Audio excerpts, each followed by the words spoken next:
මේ රටේ ලොකුම කසල ප්‍රශ්නේ කොහෙද තිබුණේ? කොළඹ. කොළඹ ගැන කිව්වා මොකද කිව්වේ? කුණු කන්දු.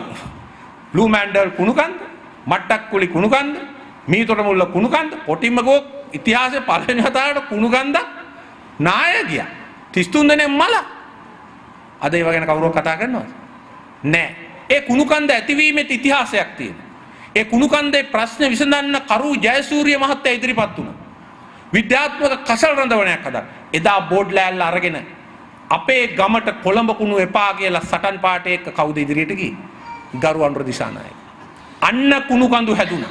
ඊළඟට කුණු කන්දු නාය කියලා මිනිස්සු මලහම ආණ්ඩුව පන්නව කියලා යන්නෙත් කවුද? ඒගොල්ලොමයි. ඒගොල්ලොමයි යන්නේ. ඒක තමයි මේ රටේ කරපු දේ. මට මතකයි ඔය විද්‍යාත්මක කසල රඳවනේ පුත්තලමේ හදන වෙලාවේ ජනතා විමුක්ති පෙරමුණේ മന്ത്രി ඇවිල්ලා කිව්වා කසල ගෙනල්ලා මෙතනට දානවා කියන්නේ බෝම්බ දානවා වගේ වැඩක්. මේවා පුපුරලා විනාශයක් වෙන්න පුළුවන් කියලා කිව්වා. මිනිස්සු බය වුණා. හැබැයි අපි ඒක හැදුවා. ගුටි කකා බැනුම් අහහ අපි ඒක හැදුවා. ඒ තරම් නෙවෙයි අද කොළඹ කසලෙන් විදුලිය නිපද වෙනවා. එදා ආගමික නායකයෝ නොයෙක් දෙනා පෙළපාලි ගියා කෙරවල පිටියේ. හැබැයි අද කොළඹ කසලින් කොළඹට විදුලිය එනවා.